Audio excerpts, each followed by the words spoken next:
それではですね、まずクラブを正しく下ろすってどういうことかということなんですけれども、まず縦ではないってことなんです。はい。まあこれはもうジョーは分かってると思いますけど、昔の考え方っていうのはクラブを縦、ね、クラブを縦、クラブと腕は縦、これに対して体が横といった考え方でまあ振りましょう。まあ聞いたことありますね。はい。これ間違いなんです。腕とクラブは常にこういう動きをさせてるんですよ。で、それを再現性高くしていいインパクトを作り上げていくにはフェイスの向きを常に一定にさせたいので、腕はこういう動き、これを前傾して体が回転した時に、この動きを右向いてこうやる感じです。で、下ろす時と一緒に左へ体を回す。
次に YouTube の画面から、購入する場合を説明します。こ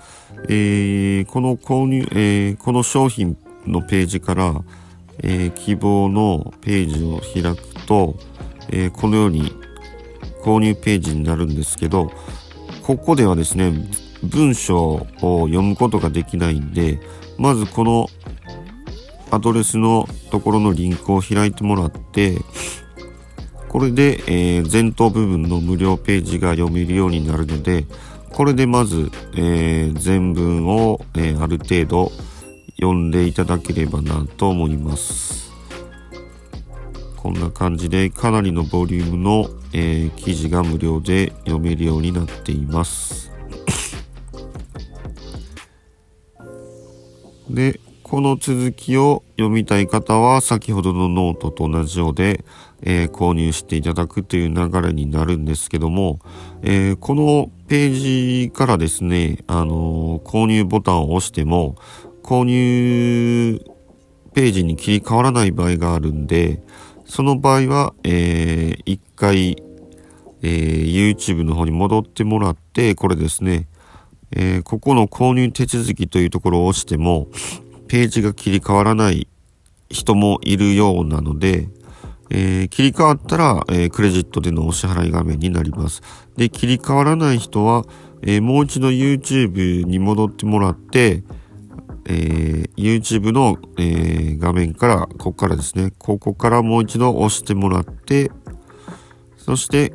この販売ページで、購入いただくと。で、ここではクレジットカードでの決済も可能ですので、このようにクレジットカードの決済もできるので、ぜひご活用ください。よろしくお願いいたします。